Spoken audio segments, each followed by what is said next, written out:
Today's episode is brought to you by Sincerely Shalia, my very own greeting card line, written and designed by me for real love and real life. Whether you need the perfect card to celebrate love, apologize, or say what's on your heart, Sincerely Shalia has you covered. So skip the generic and say it your way. Check out my full collection at shaliavinny.com/greeting cards and find the card that speaks for you. I can't wait till you guys check them out. And don't forget to let me know what you think. I love you guys.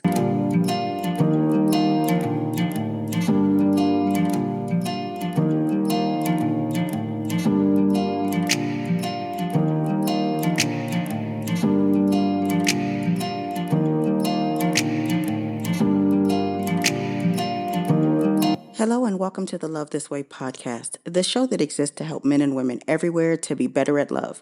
Never any gender wars or back and forth, just great tips to help you find and sustain the love of your dreams. Because love is a journey, but you still need direction. So grab your tribe and get ready, because each episode we're going to be talking about our real life issues, answering tough questions, and building solid relationships with one another as we heal, learn, and grow. I'm your host, your girl, Dr. Shalia Vinny. In today's show, we're going to be talking about something that too many of you are dealing with. Those people who are emotionally available but unhealed. Have you dealt with them? Are you one of them? Let's get into it. Hey, my babies. Welcome back to another episode of Love This Way. Can I just say, not all vulnerability means readiness, because we're hearing it all the time now, right? I want someone who's emotionally available. And more, people are getting exactly that. People who can talk about their feelings and people who know the right words, attachment styles, trauma, inner child, healing journey. But here's the catch. Just because someone can talk about emotions doesn't mean they know how to handle them. So today we're going to be diving into a very dangerous new trap that I'm seeing in modern dating. How emotional vocabulary is being mistaken for emotional maturity. Why someone being open does not mean that they're ready. And then, of course, how to protect yourself from mistaking communication for compatibility. Because vulnerability is beautiful, but vulnerability without healing can still break your heart. And I don't want you to get played by their pretty language. Do you realize that a decade ago, people weren't even talking about their feelings?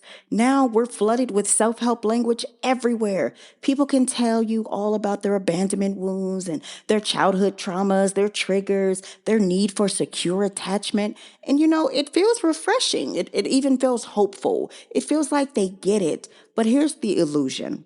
Talking about your pain is not the same as healing it. Identifying your wounds is not the same as knowing how to love despite them. Someone can say, well, I have avoidant tendencies. But then they still shut you out when intimacy gets too real. Or they might tell you, I got trust issues. But then they'll still accuse you of doing things you haven't done. Or my favorite, I'm working on myself. But then they still expect you to carry the weight of their unhealed heart. Emotional language without emotional responsibility is still emotional danger, because they know what hurts them. They might even know why it hurts them. But unless they've done the deep, uncomfortable work of actually healing, they will still bleed on you. There are a lot of people out here who know how it looks, and it looks good to sound like they're emotionally mature and like they have emotional intelligence, because surely if they can talk it, they must also be willing to walk it, right? No, wrong. Now, you know me. I'm always going to have your back, because I know that it's real easy to get swept up in those beautiful words. But if you just look a little bit closer, you can spot the difference between self-aware pain and healed readiness. And if you can't, I got you. Let me give you some stuff to watch out for, okay? Like, let's start with number one. They're going to over-explain their wounds, but they're going to undeliver on growth. So they can tell you their entire emotional story, but then their actions don't reflect any growth. I want you to watch for a gap between what they know and then how they show up, because healing shows up in how they treat you, not just in what they tell you. Number two, they expect you to understand their triggers, but make no effort to manage them. You're going to hear them say, well, this is just how I am, instead of here's how I'm working to be better. Emotional availability without accountability is just manipulation dressed up in therapy words. Number three, they seek connection, but they fear commitment. They crave closeness, but they panic when things get too real. They open up about sabotage and stability, and they want intimacy without the discomfort of building trust. Number four, of course, one of my favorites, They romanticize healing instead of living it. They talk about growth like it's this destination that they're on their way to, but then their behavior shows you they're still standing still. Growth is messy, not pretty. So if everything sounds polished but nothing feels solid, I want you to trust your intuition. And then number 5, you feel emotionally drained and you're not being emotionally fed. You leave conversations feeling heavy, responsible for their healing, or even confused about your role altogether. Real emotional maturity will bring peace, not exhaustion. Healing is not about who can explain their pain the best. It's about who can love you without making you pay for it.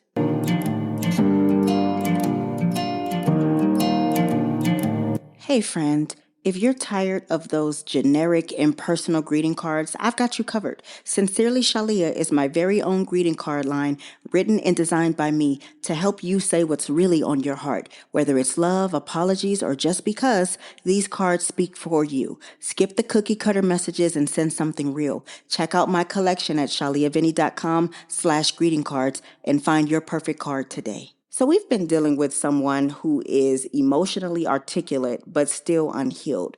Now I want to tell you how to protect yourself without losing your softness. Here's how you can keep your heart open but still not unguarded. Number 1, I want you to listen to actions, not stories, because it's so beautiful when someone is open about their struggles, but openness is only the beginning. Watch how they treat you. How do they handle conflict? How do they repair after mistakes? Number 2, you need to start asking different questions.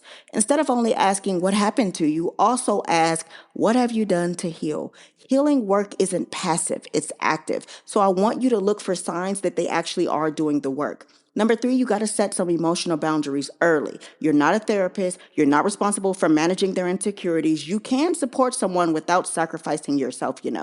Number 4, you've got to trust the energy, not just the language. If you feel confused, exhausted, or unsure after connecting with someone, I want you to pay attention because real emotional maturity feels safe, calm, and grounding, not chaotic, heavy, or confusing. And then, of course, number 5, please remember, you're not asking for too much. Wanting someone who is both emotionally available and emotionally healthy is not too much.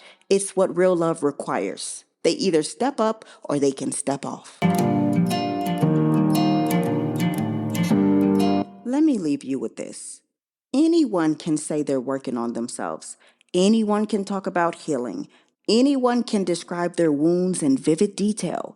But healing is not about how well you tell the story. It's about what you're doing differently now that you know the story. Healing is measured in your love, in your patience, and in your peace, not just in words. So the next time someone sounds impressive with their emotional language, I want you to pause and ask yourself, does this feel safe?